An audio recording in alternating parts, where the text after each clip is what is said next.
Hello everyone, welcome to Pabbly. In this video, we're going to talk about API settings in Pabbly Subscription Billing. So APIs are a great way to integrate your Pabbly Subscription Billing account with other platforms, softwares, and websites.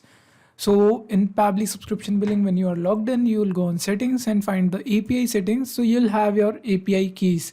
You can regenerate it as many as times you want if you feel that there is a need. And you can use our API documentation to fire some APIs and make changes in your Pabbly subscription billing account. So in this video, we are going to try firing some APIs like creating a customer, updating details of a customer, and getting the list of all the customers. So we'll see how it can be done. So I'll click on the API documentation and this will open in a new tab, and we have a different software which is Pabbly email marketing. We have API docs for that as well. And we have a subscription billing, which is Pabbly subscription billing. And on the drop down menu, when you click, you get all the options that you can do with APIs in Pabbly subscription billing. So we'll try getting the list of all customers in our account. But before starting, I need to highlight few things, like we use endpoint URLs that are available in our documentation, and the authorization type that we use in Pabbly subscription billing API is basic authorization. And for the username and password, you'll be using your API key and secret key. So API key will be your username and secret key is going to be your password. So we'll try firing this API for get method, and the action that is going to happen is our list of all the customers is going to appear in front of us in JSON format. So we'll run this in Postman. So I'm going to run this on web, and I'll simply click this and I'll log in with my Google account. Once it is open, you just have to select the drop down menu and open the API that you want to try. So I want to try getting the list of all customers in my Pabbly subscription billing account.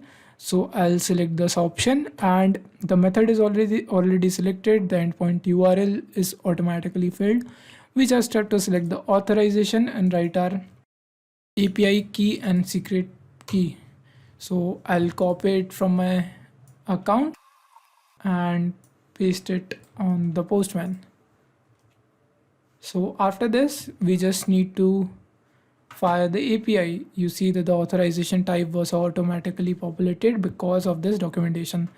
So you just have to send this to get the API response, and we got our response. So we got the status is success and the status is 200 OK. That means your API was successfully fired and you have the list of all customers in this JSON format. This is email address of one of my customer that is in my account, and similarly there will be list of all the customers. So this is how you fire one API. We'll try firing some more APIs, like we'll try to create a customer. So for this, I'll change to post method and create customer. So this is what we are going to try now. And to create the customer, we need to follow the documentation. We'll go back to our documentation and we'll click on the post create customer. There are two APIs. One is example. So if you just want to test, you can use this. But if you really want to create a customer, so you can use the other one, which is at the last, create customer. And here we have the endpoint URL. This is automatically in our documentation because of this.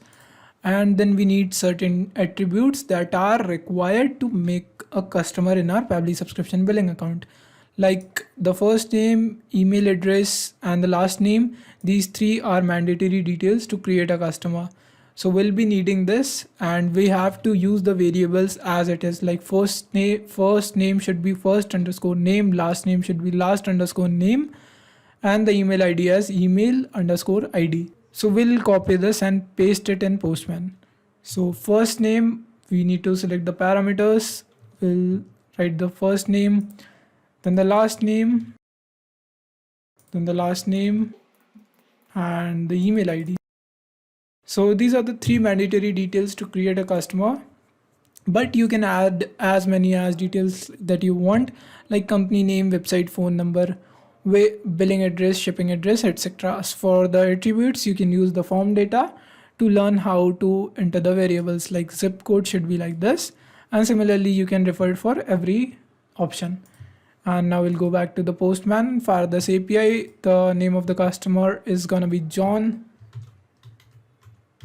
and the last name is gonna be, so this is gonna be the last name of our customer, and the email address is jon@pabbly.com.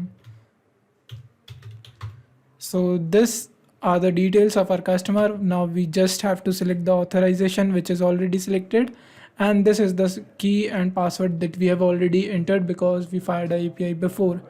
After we have made sure that our API key and secret key is correct, we just need to fire the API.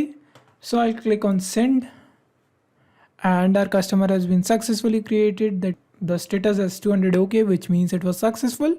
We'll go back to our Pabbly subscription account to see if the customer was created or not.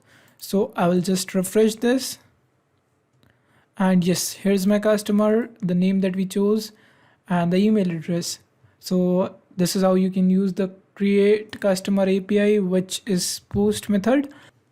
Now we're gonna try one more API of updating customer details. So we'll go back to our documentation, and you'll see that we have the endpoint URL where we have to enter customer ID, which is in brackets. So we'll see how we can find the customer ID. For now, I'll just copy this URL and open a new tab in Postman and change it to this. And I'll change the method. We have to select put as per our documentation, and we have to enter the customer ID in this section. So we make sure that you do not include the bracket. You just have to get the customer ID. So I'll go back in my Pabbly subscription account to fetch the customer ID. So we'll be updating details of this same customer that we just created. So we want to change the name. So we'll change the name by getting the customer ID. Here is our customer ID. I'll simply copy this and paste it in Postman's endpoint URLs end, and we have got the customer ID.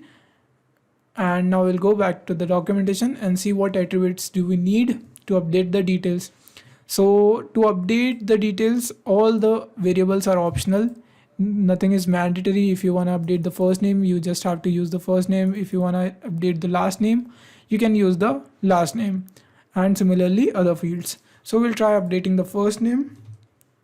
We'll try to change it to John, John.